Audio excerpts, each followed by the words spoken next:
وارنا الباطل باطلا وارزقنا اجتنابه. Jemaah sekalian yang semoga selalu dirahmati dan diberkahi oleh Allah SWT, kita bersyukur kepada Allah. Di pagi hari ini kita masih diberikan kehidupan, karena ada orang-orang di luar sana yang pagi ini mereka sudah tidak hidup lagi. Dan kemudian kita bersyukur kepada Allah karena hidupnya kita di pagi hari ini masih diberikan taufik oleh Allah untuk mengisi kehidupan kita dengan kebaikan, karena ada orang di luar sana pagi hari ini diberikan kehidupan tapi Allah belum berikan taufik kepadanya untuk mengisi hidupnya dengan kebaikan. Maka kita patut bersyukur dengan nikmat hidup, dan kita juga bersyukur dengan nikmat diberikan taufik oleh Allah untuk mengisi hidup kita dengan kebaikan. Pembahasan kita pada pagi hari ini yaitu hadis Nabi tentang wasiat. Yang pertama, sebelum kita bahas kepada hadis Nabi SAW, kita perlu lihat terlebih dahulu helikopter view-nya ataupun gambaran besarnya. Yang pertama, di dalam Islam itu ada banyak sekali cabang ilmu, sehingga Islam itu mengajarkan banyak. Mungkin ada yang pernah belajar tafsir terkait Al-Quran pun ada nanti ilmu hadis terkait Al-Quran. Selain tafsir ada tajwid, ada apalagi pembahasan mengenai asbabun nuzul. Kemudian ada ilmu tentang sirah, dan banyak sekali ilmu-ilmu dalam Islam. Salah satunya adalah ilmu tentang fikih. Nah, fikih ini sendiri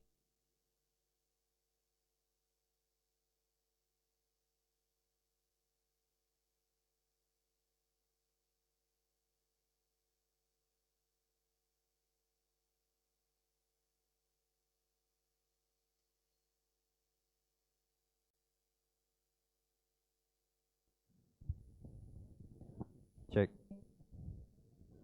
Jadi fikih ini secara fokus itu dia lebih membahas kepada amaliyah ataupun amalan zahir. Makanya kajian tentang fikih itu fokusnya adalah aktivitas manusia yang zahir, baik perkataan ataupun perbuatan. Ada nanti ilmu akidah. Akidah fokusnya membahas terkait dengan sesuatu yang hubungannya dengan keyakinan. Lalu kemudian fikih sendiri itu secara umum ada 4 bab besar. Yang pertama adalah tentang ibadah. Jadi bagian-bagian awal fikih itu fokusnya membahas ibadah, tentang cara bersuci, cara menghilangkan najis, hadas, kemudian berwudu, mandi wajib, fikih sholat, fikih puasa, fikih zakat, dan yang lain. Ada pembahasan terkait dengan fikih muamalah. Fikih muamalah ini hubungannya dengan harta, terkait jual beli, utang piutang, gadai, kerjasama bisnis, murabahah, musyarakah, mudharabah. Yang urusannya sama duit itu bahasnya muamalah. Ada nanti urusannya dengan keluarga, itu fikih nikah. Cara melamar, cara menikah, cara bercerai, mahar, talak, dan seterusnya itu dibahas di fikih nikah. Dan kemudian ada fikih jinayah. Fikih jinayah ini urusannya dengan apa? Pengadilan, kriminal, dan seterusnya. Lalu pembahasan kita terkait dengan wasiat itu ada di mana posisinya? Sebenarnya posisi wasiat di dalam kajian ilmu fikih dia berada di bagian-bagian akhir bab muamalah. Jadi wasiat itu berada di bab-bab akhir muamalah sebelum masuk ke waris. Jadi antara muamalah dengan nikah di tengah-tengahnya sebenarnya ada bab waris. Ya. Layar saya nggak muncul.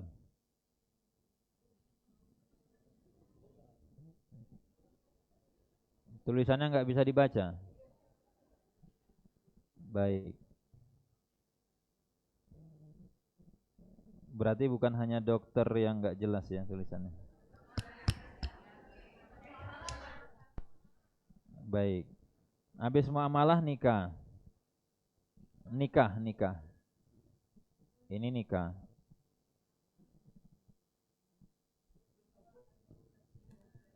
Ini bisa kebaca. Oh ya, baik. Oke, ini muamalah. Jinayah. Ji. Dah, kebaca kalau kayak gini. Ini lebih jelas. Baik. Nah, ini yang mana? Yang atas. Yang atas itu ya itu salah satu contoh saja amal zohir. Ya, ini contoh-contoh ilmu di dalam Islam. Jadi ada banyak sekali cabang ilmu yang mungkin kita baru belajar beberapa. Cuman yang kita berkepentingan di situ adalah terkait dengan fikihnya. Sudah, ini kebaca tulisannya? Baik. Jadi posisinya wasiat itu ada di bab terakhir fikih muamalah, dan antara fikih muamalah dengan fikih nikah itu ada bab terkait dengan waris. Jadi wasiat itu pintu masuknya ataupun sebelum nanti kita lompat ke pembahasan waris. Kenapa ini disampaikan? Supaya kita punya gambaran umum. Kalau ibu-ibu di rumah ada buku fikih dan versinya lengkap dari ibadah dan yang lain, nanti pasti akan ketemu pembahasan di tengah-tengahnya ada pembahasan tentang wasiat. Di tengah-tengahnya nanti akan ketemu pembahasan tentang waris. Dan nanti akan ketemu pembahasan tentang fikih nikah. Ini supaya kita punya peta gitu ya, supaya kita punya bayangan sebenarnya yang kita mau diskusikan ini ada di posisi yang mana. Jadi wasiat itu sebenarnya turunan dari pembahasan fikih. Sudah ini? Yang belakang kelihatan?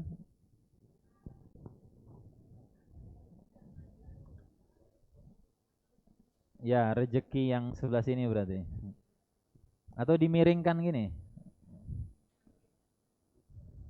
Ya sudah, yang penting bisa diikuti dan dibayang-bayangkan. Sekarang kita lanjut lagi ke poin berikutnya. Ini tadi kan sekedar pengantar untuk dapat potret umumnya atau helikopter view-nya. Sekarang pembahasan terkait dengan wasiat. Apa yang dimaksud dengan wasiat, gitu ya? Di sini kita lihat definisinya.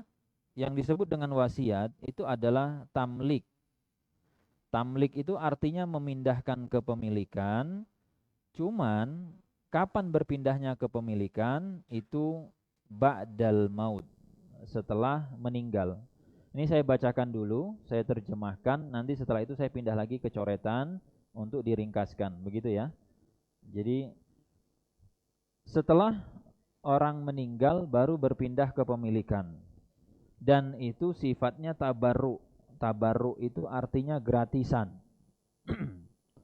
Kalau kita ngasih seseorang tanpa imbalan, itu namanya tabarruk. Jadi kita punya sesuatu, kita punya snack misalkan, kemudian kita kasih ke teman. Ini saya punya snack, saya kasih ke kamu. Dan orang ini tidak perlu bayar sama kita, itu namanya tabarruk. Akad sosial. Sudah? Objeknya bebas. Bisa yang diberikan itu berupa barang, dan bisa berupa manfaat. Contoh berupa barang apa? Dia wasiatkan, tolong kalau saya meninggal, HP saya yang ini diwakafkan ke masjid. Berarti wujudnya apa? Barang. Kalau contoh yang wujudnya manafi, manfaat, saya punya sawah, nanti kalau saya meninggal, hasil panen dari sawah ini untuk 1 tahun pertama itu tolong diwakafkan ke panti asuhan. Itu bukan sawahnya yang diberikan, tapi apa? Hasil dari sawah. Kebayang bedanya? Oke. Nah, bahasa lainnya di sini dikatakan au bi ibaratin ukhra, yang dimaksud dengan wasiat adalah at-tabarru bil mali ba'dal maut. Yaitu kita melakukan tabarruk, kita melakukan aktivitas sosial dengan harta setelah kita meninggal. Jadi itu definisi wasiat. Jadi kalau kita sederhanakan di sini, wasiat itu adalah akadnya ini dibuat saat hidup. Jadi akad wasiat itu kapan dibuat? Ketika kita masih hidup. Ini kata kunci pertama. Kata kunci yang kedua terkait dengan wasiat, pelaksanaannya atau serah terimanya kapan dilakukan? Setelah wafat.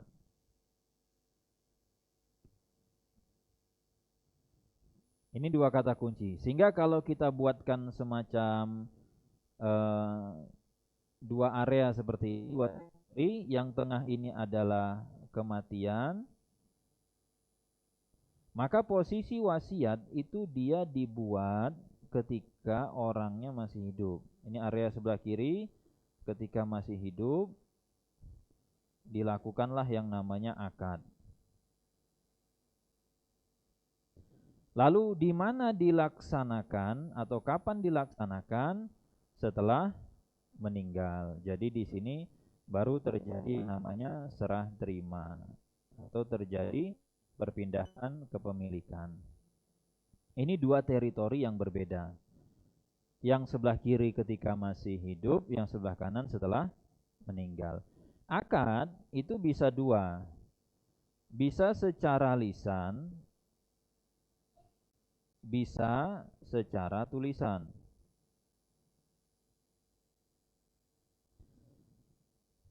Intinya gitu ya, wasiat itu dikaitkan dengan kematian. Dikaitkan dengan kematian. Kalau tidak dikaitkan dengan kematian, maka bukan wasiat. Bahasanya untuk mengaitkan dengan kematian itu bebas. Bisa dengan kata-kata misalnya, nak, le ibumu besok udah nggak ada, tolong ini baju-bajunya ibu disedekahkan ke yayasan A. Nah, di mana tanda ataupun di mana kaitan dengan kematian?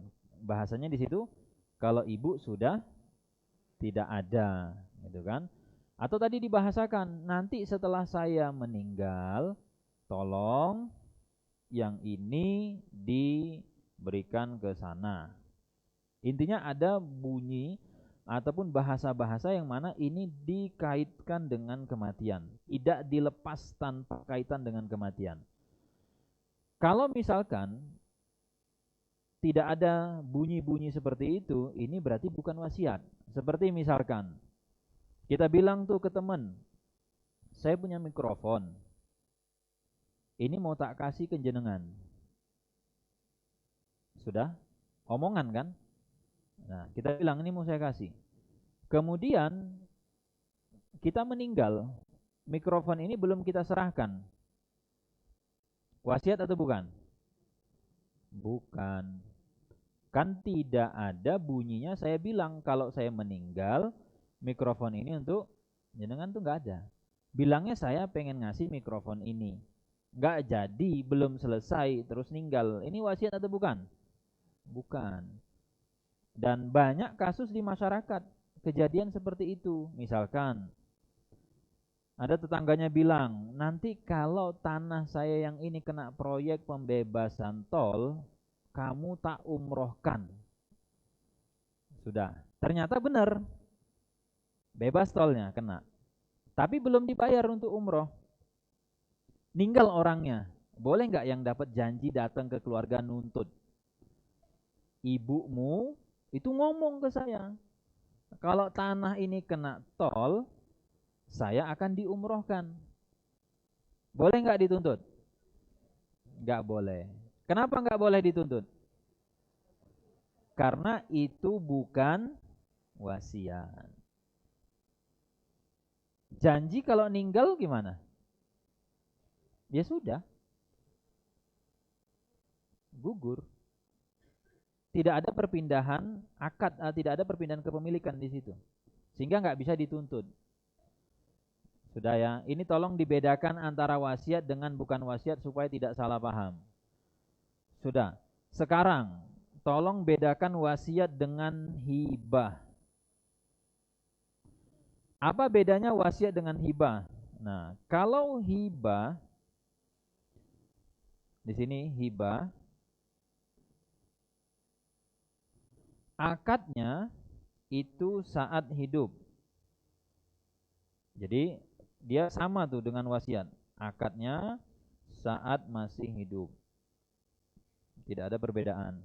Nah, perbedaannya di sini yang kedua, pelaksanaannya atau serah terimanya juga dilakukan saat hidup. Jadi dua-duanya ini harus dicentang, harus selesai ketika pemiliknya masih hidup.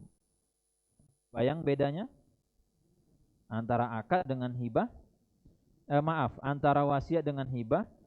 Wasiat itu main di dua teritori yang berbeda.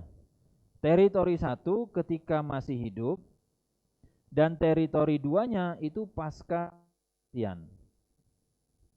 Ya, ini tadi akadnya di sini, baru kemudian pelaksanaannya pasca meninggal. Berarti kalau hibah, kalau kita buatkan alurnya seperti tadi, nanti jadi seperti ini.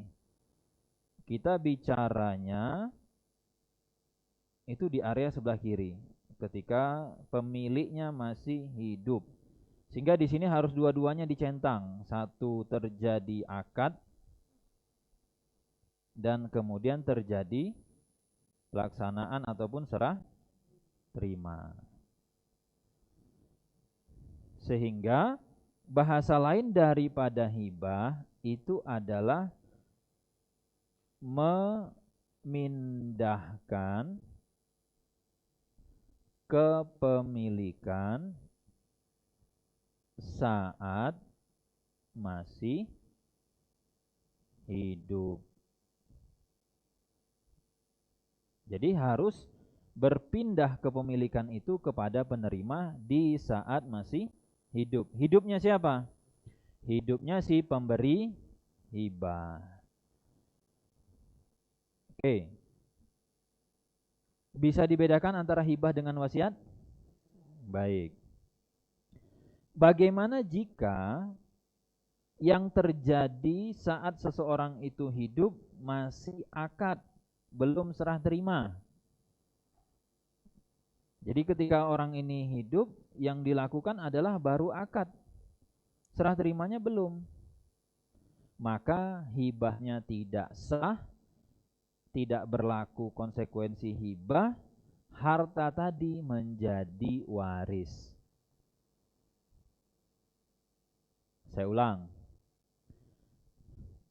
Kalau saya bilang yang dari jam 8.45 sampai jam 10.00 enggak tidur, saya kasih mikrofon. Itu apa namanya? Akad kan? Ya. Pertanyaannya, sudah saya serahkan belum mic-nya? Belum kan? Kemudian saya ninggal. Pertanyaannya, mikrofon ini masih punya saya atau sudah pindah ke penerima? Oke. Kalau punya saya, berarti ini waris atau bukan? Kan saya meninggal. Waris kan? Oke. Boleh nggak yang tadi saya janjikan mikrofon atau yang saya bilang saya mau kasih mikrofon, dia datang ke ahli waris dan mau tuntut mikrofon ini? Nggak bisa toh? Paham ya di sini ya? Oke. Kalau kita buatkan ilustrasi dalam bentuk skema seperti ini. Jika si A ini sebagai pihak pemberi hibah dan si B itu sebagai penerima hibah. Maka ketika belum ada serah terima, posisi objek itu ada di A. Ini kondisinya before, sebelum ada serah terima. Artinya tadi mic ini di saya, punya saya, belum saya berikan, belum saya serahkan, belum ada pelaksanaan hibah. Bendanya ada di A. B punya enggak? Enggak punya. B bisa enggak? Ini enggak bisa, karena ini bukan punya si B. Nah, setelah saya hibahkan dan saya serah terimakan, maka objek itu hilang dari si A, pindah ke siapa? B. Artinya apa? Yang namanya serah terima fungsinya adalah untuk memindahkan, ya. Serah terima ini fungsinya untuk memindahkan kuasa, untuk memindahkan power, untuk memindahkan kendali. Kalau ini sudah diserah terimakan, yang punya power atas objek ini siapa? B kan? Apa maksud dari kuasa? Apa maksud dari power? Apa maksud dari kendali? Suka-suka si B mau diapain bendanya. Paham? Boleh nggak kalau dia dikasih temennya mikrofon, terus sama si B mikrofonnya dijual? Boleh nggak? Kenapa boleh? Karena sudah punya hak B kan?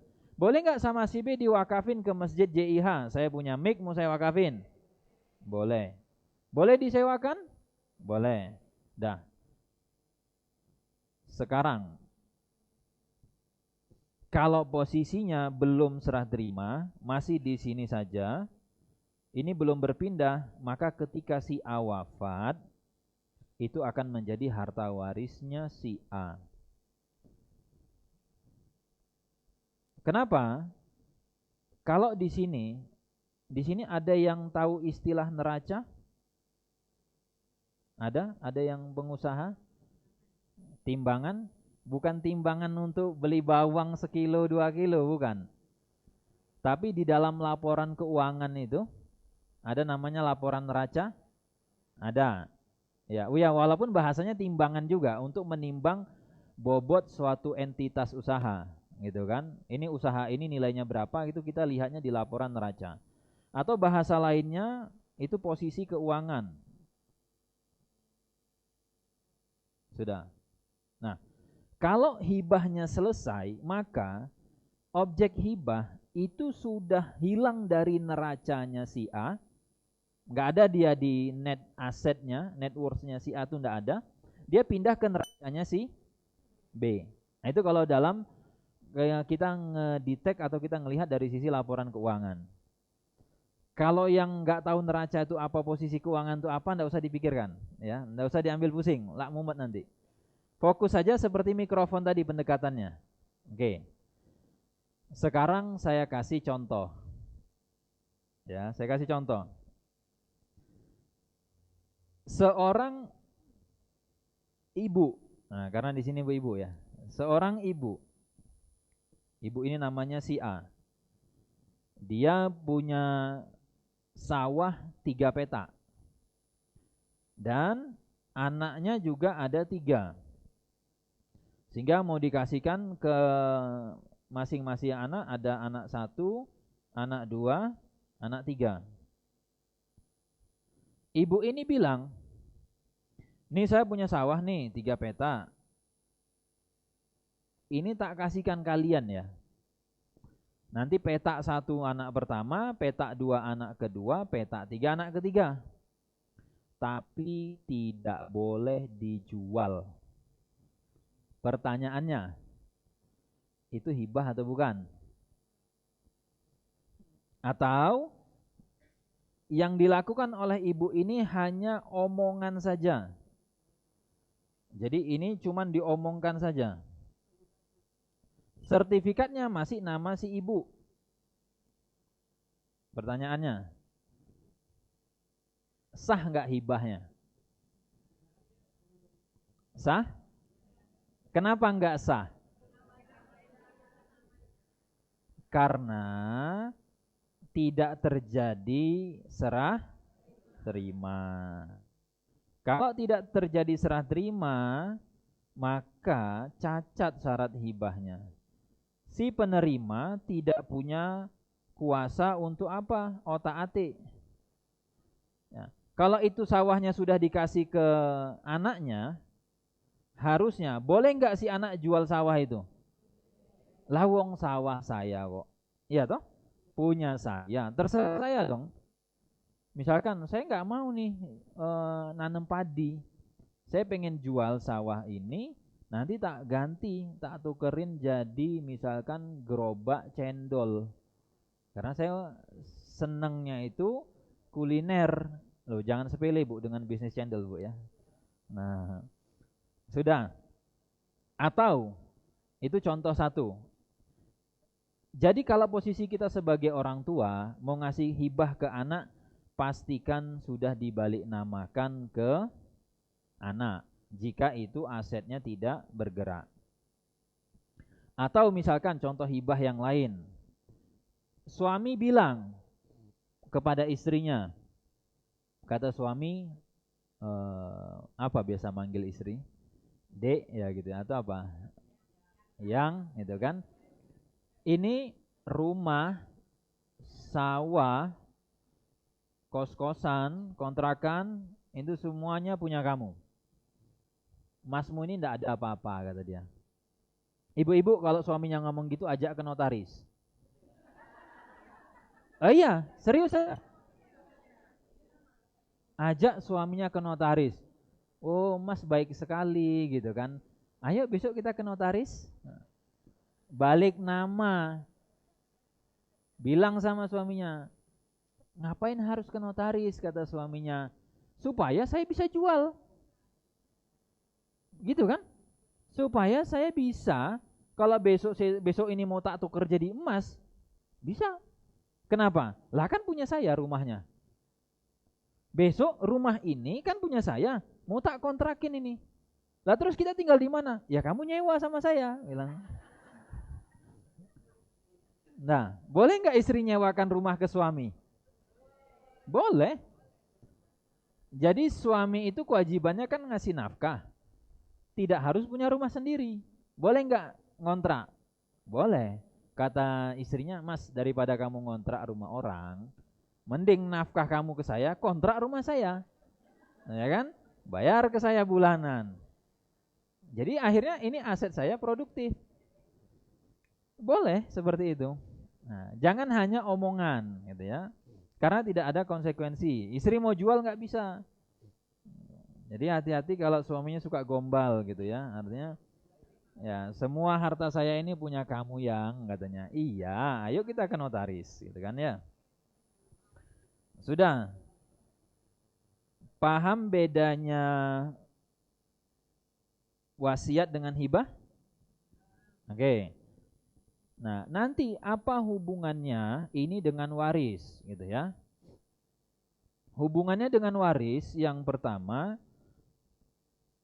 apapun yang dimiliki oleh orang yang wafat, ini akan menjadi waris. Sehingga kalau ada orang meninggal, itu kita cek orang ini pada saat masih hidup, ini kira-kira beliau punya apa saja. Sehingga apapun yang dimiliki oleh orang ini ketika dia masih hidup, ketika nanti dia wafat melewati garis kematian, itu akan kembali kepada Allah. Makanya kan kalau ada orang meninggal itu kita bilang apa? Innalillahi wa inna ilaihi roji'un. Kita mengakui bahwa sesungguhnya kita itu milik Allah dan kita itu kembali kepada Allah. Maka diri kita, harta kita itu kembali ke Allah. Tapi Allah tidak butuh harta. Maka harta itu dikembalikan oleh Allah sebagai warisan. Nanti kalau ada pertanyaan, yang menjadi waris itu mana? Jawabannya adalah cek orang yang meninggal ini si hidup, hartanya apa saja. Itulah yang akan menjadi waris. Nah, ini lagi-lagi kalau yang paham keuangan, yang terbiasa dengan laporan keuangan, punya apa itu akan kedetek di neraca. Ya kan? Akan kedetek di timbangan seseorang. Saya punya neraca, jenengan masing-masing punya neraca, akan ketahuan isinya neraca itu apa sih? Ya, neraca itu kan isinya total aset dikurangi dengan total utang. Sehingga bentuk kepunyaan itu baik asetnya bergerak, tidak bergerak, liquid, tidak liquid, tangible, intangible, mau besar mau kecil, yang penting itu punya dia ketika dia masih hidup, ini akan ketarik ke arah kanan menjadi warisan. Nah, hibah tadi itu kan fungsinya adalah mengeluarkan dari kotak kepemilikan ini kepada orang lain, exit dia, dikeluarkan. Berarti kalau sudah keluar, nggak bisa ditarik ke arah kanan. Itu hubungannya antara hibah dengan waris. Bisa dipahami poin ini? Bisa. Nanti kalau yang wafat ada 5, nggak usah bingung. Misalnya ada yang wafat 2020. Terus ada yang wafat 2021 dan seterusnya.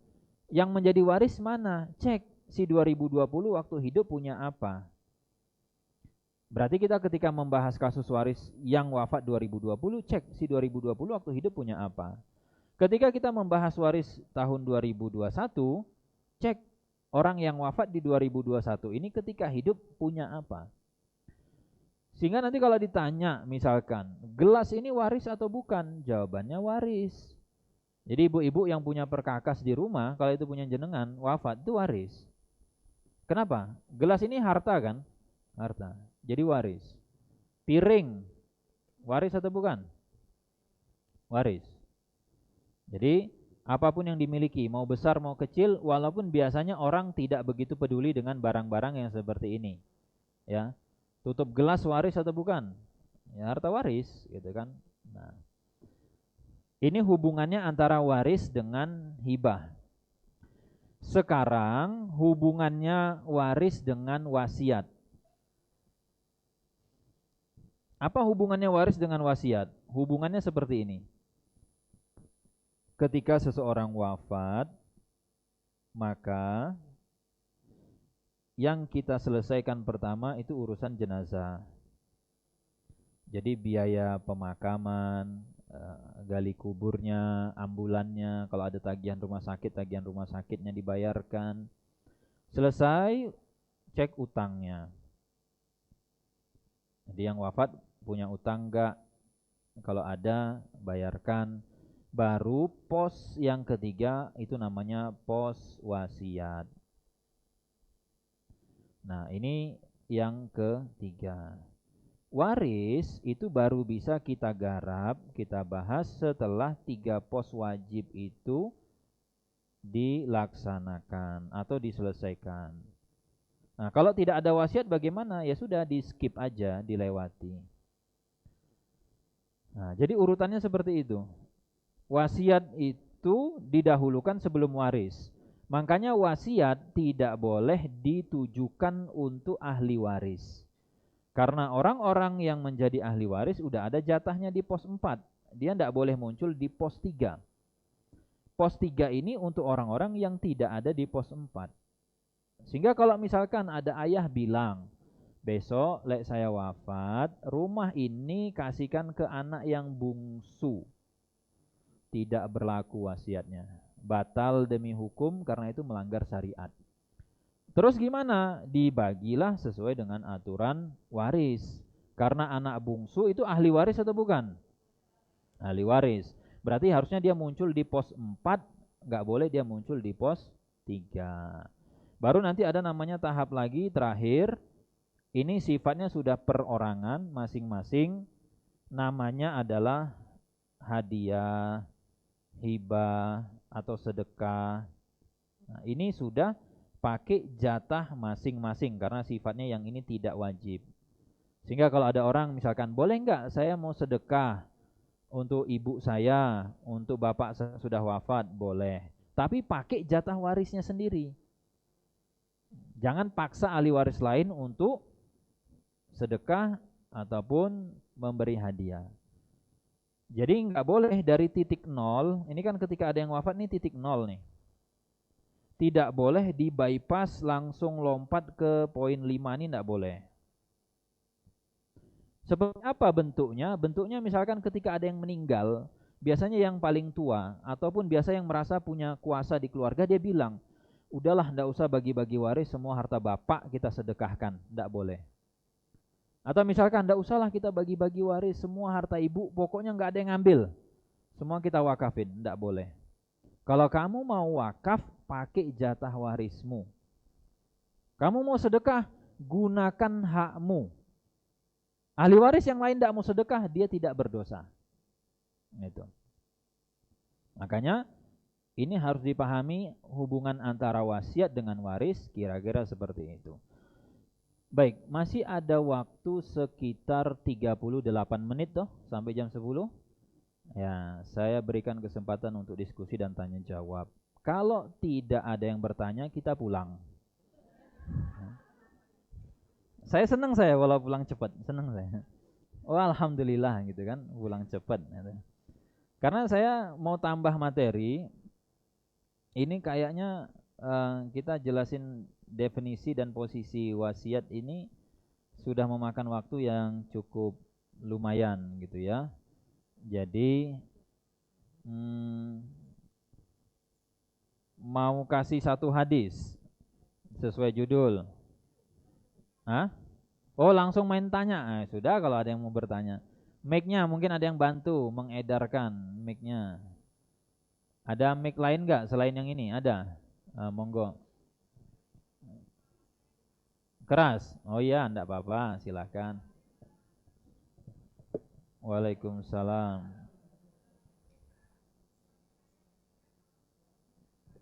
Oke.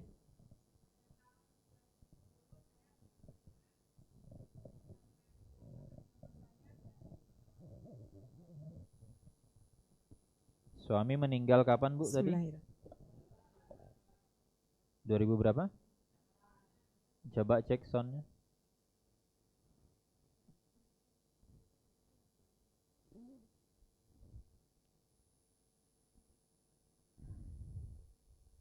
Tahun 2008. Ya. Pada tahun 2010. Terus? Pada tahun 2010 saya beli tanah. Iya. Dekat masjid. Oke. Karena rumah saya tadinya aku seneng karena bisa berjamaah tiap hari. Tapi rumah saya yang satunya nggak ada yang ngurus, akhirnya saya yang dekat masjid saya wakafkan untuk masjid. Sebentar, ini saya konfirmasi dulu. Beli tanah yang dekat masjid ini pakai uang ibu atau pakai uang suami? Pakai uang aku dong. Oke. Ya, saya butuh konfirmasi supaya saya nggak perlu mutar ke belakang. Ya, gitu ya. Terus, lanjutkan. Itu yang satu, itu boleh apa tidak? Yang satu lagi. Ibu nanya boleh yang mana? Maksudnya boleh saya wakafkan apa tidak? Oh, ibu mau wakafin tanah yang ibu beli? Sampun. Iya, ibu mau wakafin kan ya? Iya, sudah tak wakafke. Itu boleh, menurut pelajaran hari ini itu boleh apa tidak? Baik, saya jawab dulu ya. Yang satu lagi, Nyun Sewu, anak saya kan kembar. Ya. Nah, semua aset saya yang di Jogja ini sudah saya atasnamakan anak kembar saya. Kecuali tanah saya yang di Bekasi masih atas nama. Oke.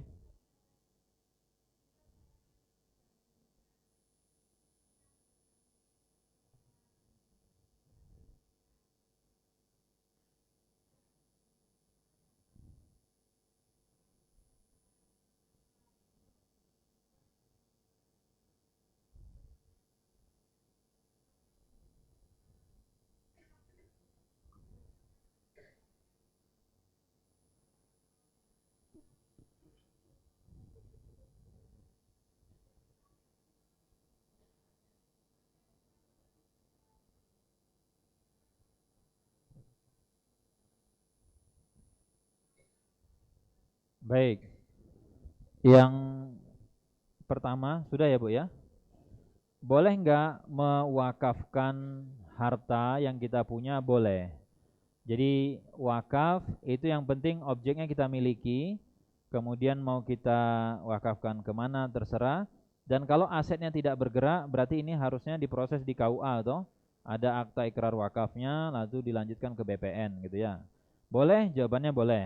Berarti untuk poin ini clear. Karena saya perlu konfirmasi tadi, khawatir saya itu ada hubungan dengan si 2008 ini. Kemudian kasus yang kedua, ketika ibu punya tanah, kemudian di atas nama, gitu ya.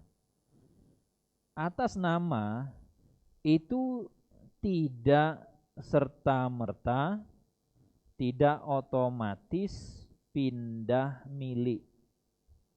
Ini yang harus dipahami dulu. Misalkan nih, ada orang tua itu untuk dalam tanda kutip tax planning gitu ya, untuk memitigasi pajak.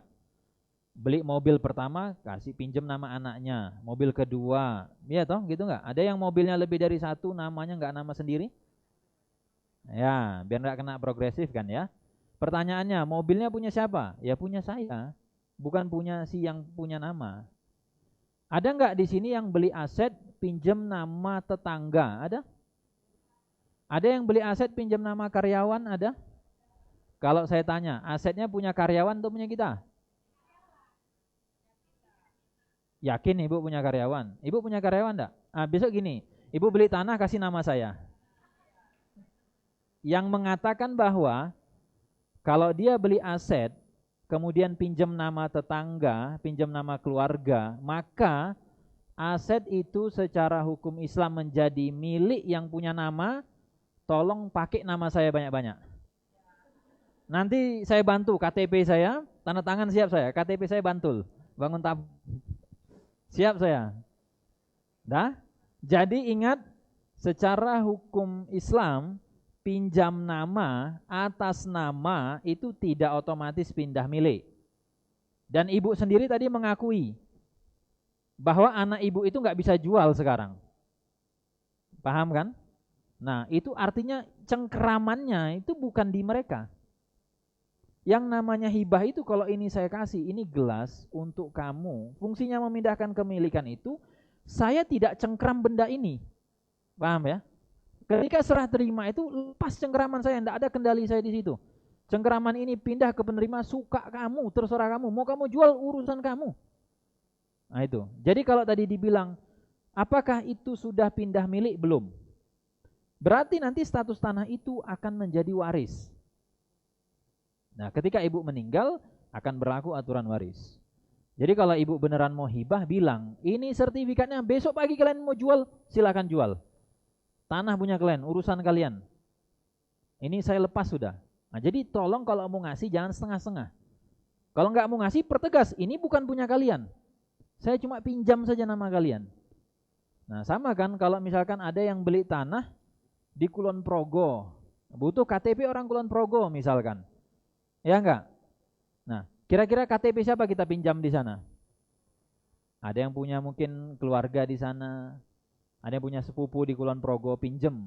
Kalau kita meninggal itu waris atau bukan? Kan kita yang beli. Kalau ibu bilang bukan, tolong pakai nama saya. Maka tadi saya bilang, kalau itu bukan waris, tolong pakai nama saya banyak-banyak. Senang saya. Sudah ya, bisa dibedakan. Nah, masalah tadi tanah ibu yang di Bekasi dan yang lain, boleh nggak diwasiatkan? Boleh. Asalkan satu, penerima wasiat bukan ahli waris. Ya. Jadi si fulan yang ibu maksud itu tidak masuk dalam daftar ahli waris. Satu.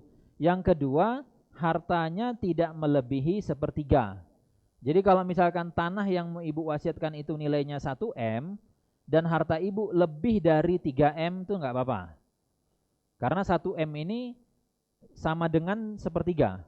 Tapi kalau hartanya cuma 2,5 M, dia wasiatkan satu aset yang nilainya ini 1 M, enggak boleh. Karena itu melebihi batas ambang maksimal sepertiga. Oh iya dong, Penerima wasiat itu tidak boleh ahli waris nggak boleh terima wasiat. Karena kan warisan ini kan ngatur Allah, bukan kita. Ketika itu jadi waris ya sudah, itu aturannya dari Allah, bukan dari kita.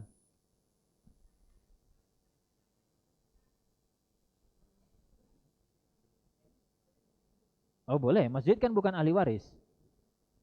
Wakaf boleh. Terserah nanti sebagai nazir yang mengurus. Ini kan kalau kita bicara wakaf, rukun wakaf itu salah satunya harus ada nazir yang mengelola, mengurus. Itu terserah, mau keluarga silakan, mau tetangga silakan, yang penting orangnya amanah. Itu kenapa butuh akta ikrar wakaf dan kenapa butuh sampai di tahap balik nama. Supaya besok ketika kita meninggal, aset wakaf tidak dijual. Banyak kasus ibunya wakaf, ibu ini meninggal, dijual sama anaknya. Karena masih SHM ini. Kalau masih SHM, ya udahlah. Diusir yang jaga-jaga masjid. Udah Pak, pergi. SHM menang dia. Itu. Kira-kira seperti itu. Wallahu alam. Sami-sami. Baik. Ada lagi yang nanya? Kalau enggak ini saya baca kertas. Mana?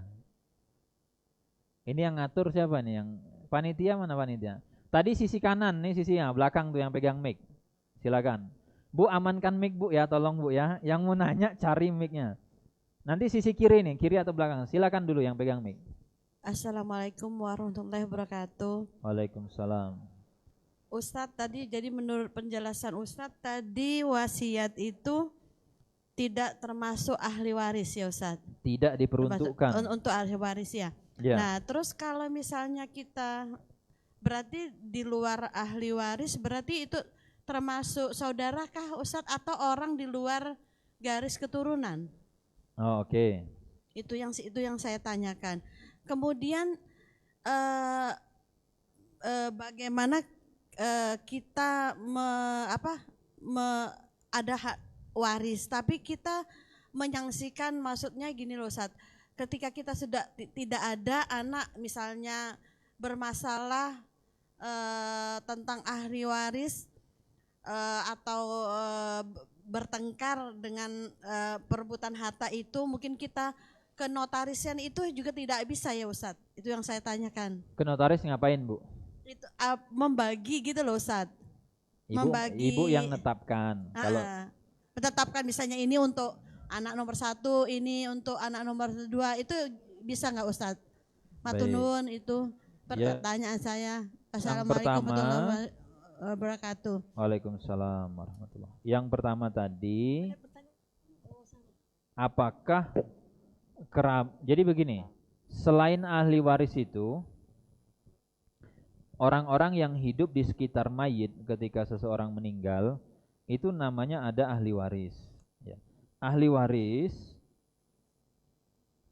ini kalau kita hubungkan dengan kerabat, jumlahnya lebih kecil atau lebih sedikit dari yang namanya kerabat. Kerabat itu apa sih? Yang punya hubungan darah dengan kita. Jadi ahli waris itu pasti kerabat, tapi tidak semua kerabat menjadi ahli waris. Apa contoh kerabat yang bukan ahli waris? Cucu dari anak perempuan itu bukan ahli waris. Saya kasih contoh misalkan. Misalkan di sini ada perempuan, suaminya sudah tidak ada, dia punya anak 2, laki perempuan. Nah, si anak laki ini punya anak perempuan ini punya anak, di sini ada laki, di sini ada perempuan. Yang ini pun sama, ada laki, ada perempuan. Ibu ini kita mau simulasikan yang saya lingkari warna biru ya. Dah, posisikan kita seperti yang warna biru itu. Ternyata yang 2 anak ini sudah meninggal duluan misalkan. Tinggal ibu ini, Simbah ini sekarang itu bersama dengan cucu. Kalau beliau wafat, yang menjadi ahli waris yang mana? Jawabannya anaknya anak laki. Itu yang menjadi ahli waris. Ya. Bagaimana dengan anaknya anak perempuan? Ini bukan ahli waris, tapi dia disebut dengan kerabat. Nah, ini kalau orang tidak paham, nanti kacau. Sehingga kalau mau buat wasiat, ini dikasih, ya, buatkan wasiat. Tolong nanti ya maksimal 1/3 ini bisa dikasih wasiat. Tapi kalau simbahnya ini nggak paham fikih waris, nggak paham fikih hibah, nggak paham fikih wasiat, biasanya tambah bikin mumet gitu ya. Nah, jadi kalau tidak ada wasiat, bagaimana? Ya warisannya untuk yang warna hijau ini. Ini dia berhak sebagai ahli waris. Jadi ini harus dibedakan antara kerabat dengan ahli waris. Nah, kalau ditanya lagi mana yang lebih afdol, ngasih wasiat untuk kerabat atau ngasih wasiat untuk selain kerabat? Jawabannya kerabat lebih afdol. Jadi tolong ya ibu-ibu ya, yang hartanya banyak berkecukupan, tolong semangatnya cek kerabatnya yang miskin.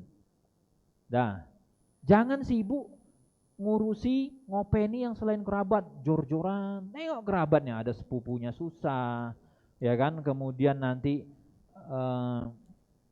siapa lagi keluarganya itu miskin, nggak diopeni, nggak diurusi. Padahal sedekah kepada kerabat itu double pahalanya. Ya, pahala sedekahnya dapat, pahala nyambung silaturahimnya dapat. Nah, kemudian pertanyaan yang kedua. Boleh nggak kalau saya ke notaris, lalu saya buatkan nanti ketika saya wafat, warisannya pembagiannya begini, gitu kan ya? Jawabannya tidak boleh. Kenapa tidak boleh? Karena warisan ini tadi kan teritorinya Allah. Paham ya? Warisan itu kan area sebelah kanan. Area sebelah kanan ini teritorinya Allah. Allah sudah take over, Allah sudah ambil alih tentang siapa yang berhak mendapatkan, dan Allah sudah menentukan berapa jatahnya. Nah, dua hal ini jangan dicampuri, dua hal ini jangan diganggu. Kalau kita ikut campur, nanti kita head to headnya sama Allah. Kita cari masalahnya dengan Allah. Kenapa? Kalau kita atur, jadi nggak ada gunanya aturan waris. Paham ya? Karena kita maunya kalau saya meninggal, itu kita mengintervensi di sini. Saat orang ini, bagaimana cara mayit mengintervensi? Tentu bukan dia WA setelah meninggal ya, tidak. Tapi melalui wasiat yang dia buat. Nah, dia melakukan intervensi melalui notaris ke sini. Nah, itu dia head to headnya sama Allah. Dia cari masalahnya dengan Allah. Nah, terus bagaimana solusinya? Kalau saya khawatir nanti anak saya ribut dan yang lain, silahkan lakukan hibah ketika masih hidup. Nah, cuman kalau kita bicara hibah, nanti untuk anak sama rata, tidak membedakan jenis kelamin. Karena hibah bukan waris. Jadi kalau anaknya 5, lakinya 2, perempuannya 3, sama jatahnya karena hibah. Jadi kita mau ngasih anak pertama 100 juta, anak kedua kasih 100 juta, anak ketiga kasih 100 juta, anak keempat kasih 100 juta, anak kelima kasih 100 juta. Gak boleh dibeda-bedain. Oh, ini kamu lebih susah, kasih hibahnya banyak. Kamu anaknya banyak, hibahnya lebih banyak. Pertanyaannya, anak yang ekonominya lebih mapan butuh duit enggak? Butuh? Ibu-ibu yang pemasukan per bulannya sudah 2 digit, kalau dikasih duit mau enggak? Nah, jadi jangan orang tua itu mikir, nah kamu kan sudah mapan, duitmu lebih banyak. Lah iya bu, ini mapan karena saya jualan, saya usaha sendiri, bukan karena ibu kasih. Kalau ibu mengasih anak ibu 5, kasihlah sama jatahnya. Dan pastikan tadi kalau memang mau hibah, bereskan saat masih hidup. Nah, ini ibumu punya rumah 5, kalian 5, nih rumah 1 untuk anak pertama, kedua, ketiga. Kalau nilai rumahnya beda, misalkan rumah 1 500 juta, 500 juta, ada rumah kedua ini cuma 300 juta misalkan. Berarti dia kasih rumah 300 tambah uang 200 supaya sama 500 juta. Ada satu lagi rumahnya 700 juta. Nah, kamu kasih rumah yang 700, sini kami tarik 200. Iya kan? Nyusui. Jangan dia, oh saya dapat yang 200. Enggak. 700. Enak sekali dia gitu kan. Ada yang dia dapat rumah 1 M. Yang lain cuma 500, enggak bisa. Sini 500 juta. Kita bagikan.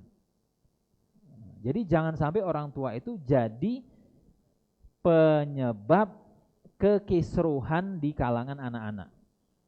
Kadang itu mungkin maksudnya baik, tapi karena tidak dikawal dengan ilmu, akhirnya salah. Makanya butuh dikawal dengan ilmu. Sudah terjawab Bu ya? Oke, semoga bermanfaat. Baik, yang jalur kiri sekarang. Ada enggak? Kalau bentar Bu, ini muter nanti Ibu ke depan. Yang kiri. Mic-nya aman Bu ya? Oke. Ustadz, terkait wasiat. Kalau saya punya rumah dari bagian harta bersama dengan suami dan suami meninggal, bagian ahli waris pihak suami sudah tahu bagiannya berapa persen, itu sudah tahu. Dan kemudian saya itu berwasiat keponakan yang harta yang saya peroleh dari bagian waris suami tadi, itu apakah boleh? Kemudian kalau berwasiat ke keponakan itu apa ada saksi? Itu Ustadz, terima kasih. Maksudnya Ibu mau mewasiatkan kalau Ibu meninggal begitu? Iya, wasiatkan keponakan dari pihak saya gitu. Kalau Ibu meninggal kan? Iya. Boleh, syaratnya wasiat itu tadi objek itu kita miliki. Kalau misalkan boleh enggak saya berwasiat, kalau saya meninggal tolong gelas ini dikasihkan kepada ketua majelis taklim, enggak boleh. Karena ini gelas bukan punya saya. Gelasnya punya mana? Punya masjid toh. Ya, tapi kalau misalkan barangnya punya saya boleh. Itu pertama. Jadi kalau tadi Ibu punya harta karena Ibu bekerja, Ibu dapat warisan, Ibu hasil jualan, Ibu dikasih teman, terserah. Yang penting itu hartanya jenengan. Lalu kemudian dari harta itu sebagian mau diwasiatkan, boleh. Yang penting itu punya kita. Itu apa harus ada saksi Ustadz kalau memberikan Baik. wasiat? Kalau ditanya harus atau tidak harus. Artinya kalau ada wasiat secara lisan itu boleh, tapi sangat-sangat disarankan, sangat-sangat dianjurkan tolong ada saksi. Nah, kalau nggak ada saksi ditulis. Karena omongan tuh orang lupa. Buat tulis. Saya mewasiatkan, tulis tanggal dan yang lainnya, detail. Syukur bisa kalau ke notaris. Kalau enggak ya tulis tangan, detail berapa yang mau dikasih. Karena namanya omongan itu bisa ditambah, bisa dikurang. Wallahu a'lam. Ya, terima kasih Ustaz. Yeah, monggo Bu. Ustaz, mana? Bentar. saya boleh nanya boleh? Pindah dulu. Ini kita muter ini soalnya nih. Ini ke depan, bentar.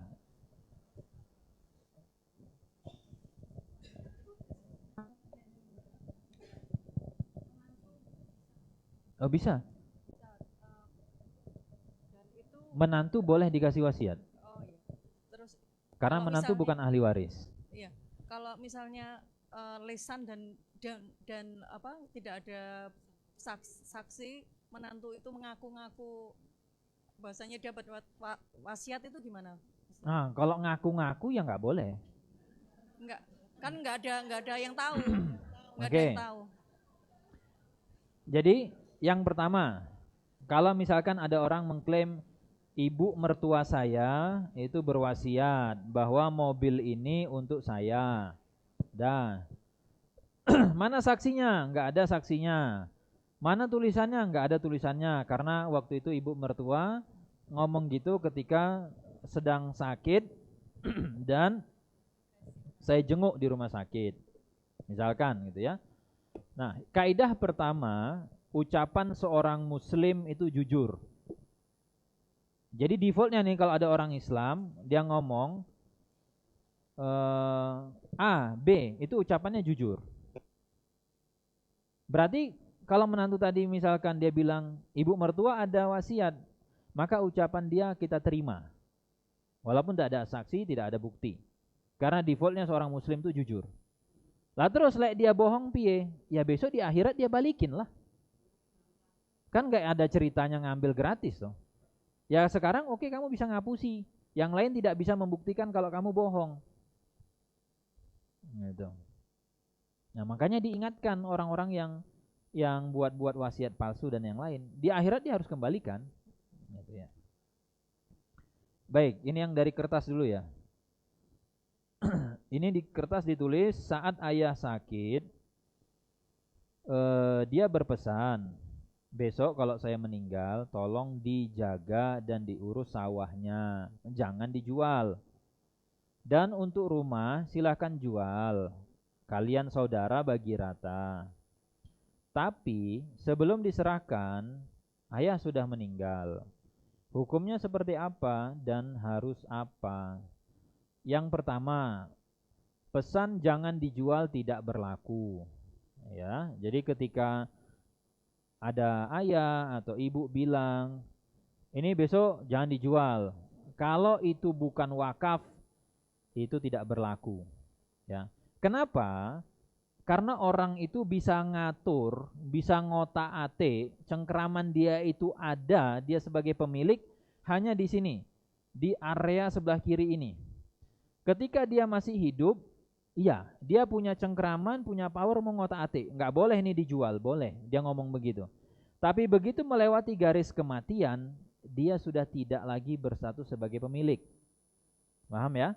Makanya nanti di area sebelah kanan, setelah dia meninggal, siapa yang menjadi pemilik? Jawabannya ahli waris. Terserah ahli waris, suka-suka ahli waris. Mau dijual boleh, mau disewakan boleh, mau diwakafin boleh, urusannya ahli waris. Itu yang pertama. Kemudian apakah bagi rata berlaku? Jawabannya, bisa nggak waris bagi rata? Bisa dengan syarat. Nah ini perhatikan syaratnya. Kalau yang mau bagi rata ya, bagi rata itu tahapannya ada yang di sini. Ini tadi, yang nomor 5 ini. Yang mau bagi rata itu berarti dia membahas di area yang nomor 5 ini. Yang warna apa kita kasih? Warna pink ya. Nah ini. Ini. Bagi rata itu areanya sebelah sini. Tahap terakhir. Boleh nggak bagi rata? Boleh, asalkan sudah dihitung secara fikih waris. Jadi misalkan ya, yang wafat, misalkan laki-laki, dia punya istri masih hidup, lalu kemudian ada anaknya 3, 1 laki, 2 perempuan.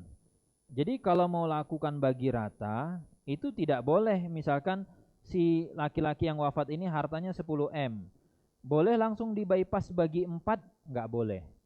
Jadi kalau misalkan dikumpulkan, nah kata si ibu, bapak kalian itu hartanya 10 M. Kita kan berempat nih, langsung aja kita bagi 4. Masing-masing berapa? 2,5 M. Nah, seneng nggak dikasih 2,5 M? Seneng karena nggak tahu jatah aslinya berapa. Nah, kalau mau, cara yang benar pertama hitung dulu secara fikih waris. Berarti ada istri di situ, lalu ada anak laki, kemudian ada 2 anak perempuan. Nah, istri berapa? Dapatnya 1/8 karena yang wafat punya anak. Sisanya kasih ke anak yang laki, 1 orang dapatnya 2. Yang perempuan 1 orang dapatnya 1. Karena ada 2 orang, 1 kali 2 jadinya 2. Totalnya berapa? 4. Nah sekarang pecahannya 1/8, berarti kita ambil penyebut 8. 1/8 dari 8, 1. Sisanya berapa? 7. Bisa nggak 7 dibagikan ke 4? Nggak bisa kan? Kita koreksi penyebutnya. 8 dikalikan 4 jadi penyebut baru 3, 2. Pembilangnya dikoreksi. 4 kali 1, 4, 4 kali 7, 28. Sehingga berarti jatah istrinya adalah 4/32. Jatah anak lakinya berapa? 28 bagi 4, 7 kalikan 2. Berapa? 14/32. Anak perempuan masing-masing berapa? 7/32. Kalikan berapa hartanya tadi? Kalikan dengan 10 M.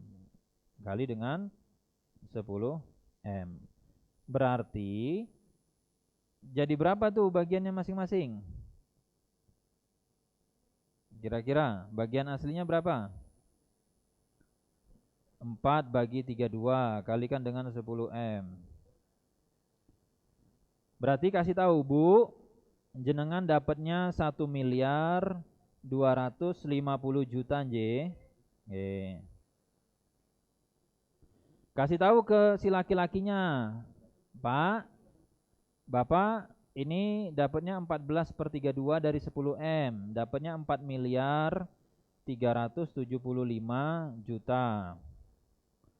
Kemudian kasih tahu ke anak perempuannya, Mbak, ini jatahnya per orangnya 7/32 dari 10 M, masing-masing dapat 2.187.500.000.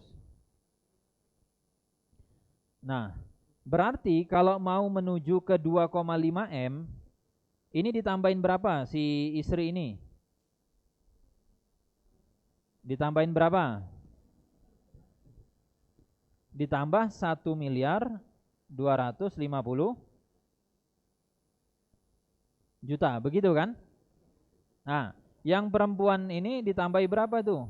Biar dia menjadi 2,5 M. Berarti 500 juta dikurangi 187.500.000 kan? Nah, berarti berapa? Ditambahin 300.112.500. Nah, yang laki-laki itu kira-kira dikurangi berapa yang laki-laki? 4.375.000.000 dikurangi 2.500.000.000. Berarti dia akan berkurang minus 1.875.000.000. Nah, jadi kalau ditanya boleh enggak bagi rata? Boleh dengan syarat. 1, hitung fikih warisnya. 2, kasih tahu jatah aslinya. 3, lakukan negosiasi. Ketika negosiasi, yang kita tanya adalah ahli waris yang jatahnya dikurangi. Ahli waris yang jatahnya ditambah nggak usah ditanya, pasti ikhlas. Ya kan? Nggak usah ditanya. Bener nggak usah ditanya. Sama aja Bu, kalau jenengan ada orang bertamu nih. Bu, mau makan apa? Nggak usah tanya mau makan, udah keluarin aja nih yang ada. Dimakan itu. Nggak usah pakai nanya mau panas dingin mau apa, nggak usah, udah keluarin apa yang ada keluarin. Nah, jadi nggak usah ditanya-tanya. Sama kalau misalkan si ibu ini kita tanya, Bu, dikasih duit 1.250.000.000 mau nggak Bu?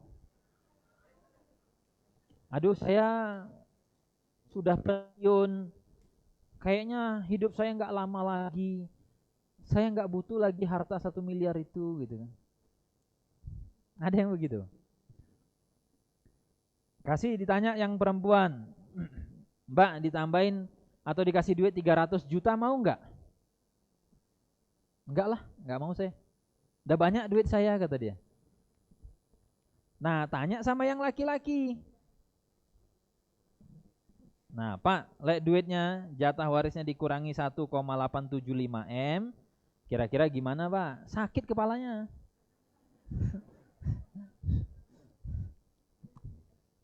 Sakit kepalanya.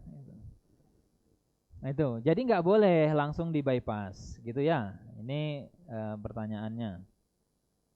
Ini sisa 5 menit. Ada yang mau tanya dari kertas apa dari ini? Ini kertasnya sisa 2. Kertas saja. Oh ya, ya sudah, kertas katanya. Soalnya tadi yang langsung sudah berapa? 1, sudah 4 ya. Oke, yang kertas tadi yang duluan yang ini kayaknya. Ini jawabannya singkat-singkat ini kayaknya.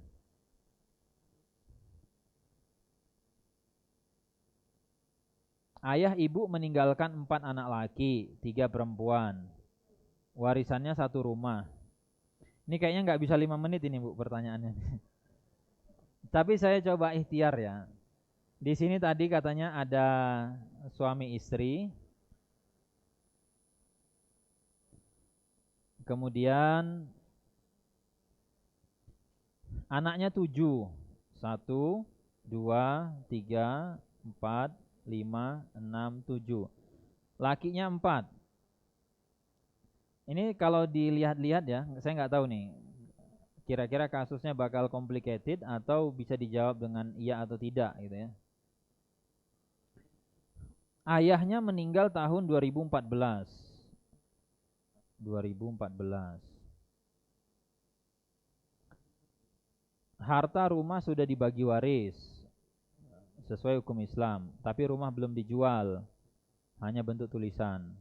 Kakak laki pertama meninggal 2022. Ibu meninggal 2025.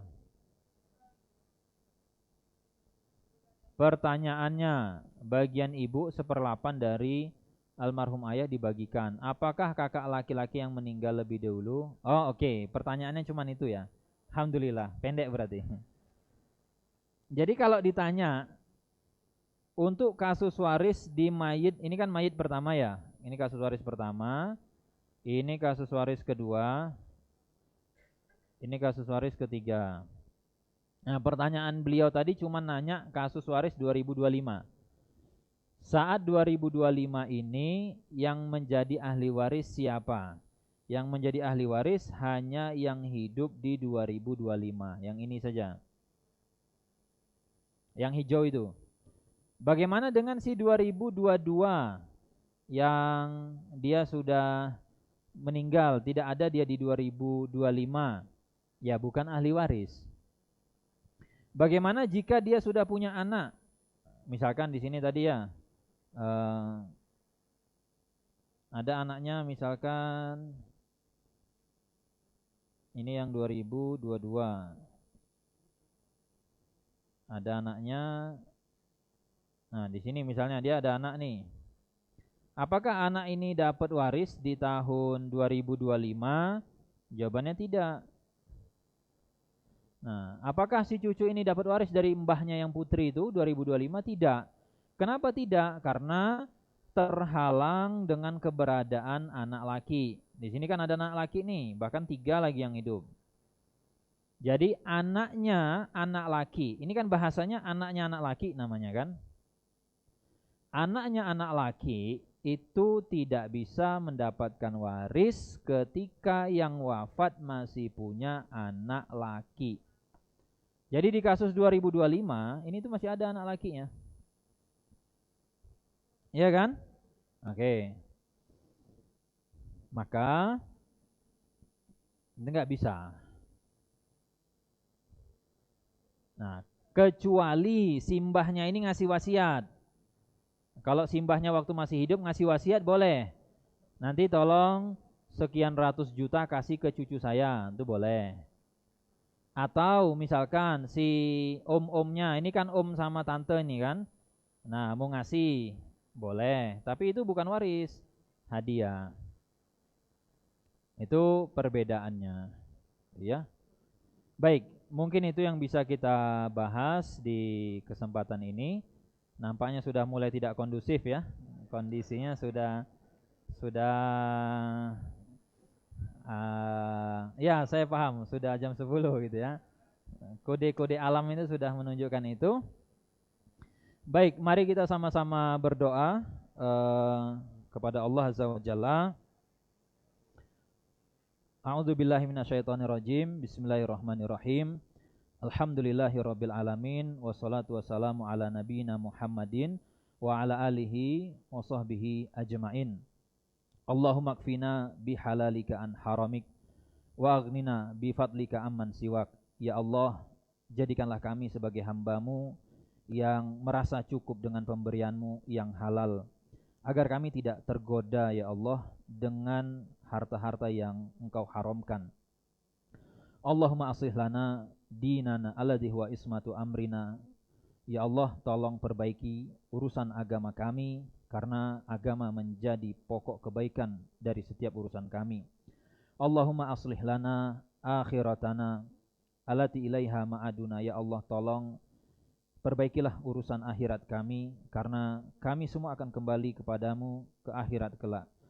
Allahumma aslih lana dinana alladzi fiha ma'ashuna. Ya Allah, tolong perbaiki urusan dunia kami, karena kami hidup di dunia ini.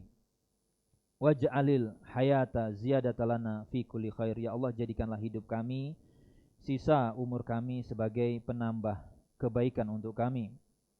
Waj'alil mauta rahatalana min kulli syarr. Ya Allah, jadikanlah kematian kami kelak sebagai penutup atas semua keburukan. Dan ya Allah, jadikanlah kami sebagai hamba-hamba-Mu yang mudah untuk sami'na wa ata'na, mudah untuk menerima hukum-Mu, mudah untuk menjalankan hukum-Mu, terutama dalam urusan warisan. Rabbana atina fid dunya hasanah wa fil akhirati hasanah wa qina adzabannar. Wa sallallahu ala nabiyyina Muhammadin wa ala alihi washabbihi wasallam. Wa akhiru da'wana alhamdulillahi rabbil alamin. Kita akhiri dengan doa kafaratul majelis. Subhanakallahumma wa bihamdika asyhadu alla ilaha illa anta astaghfiruka wa atubu ilaik.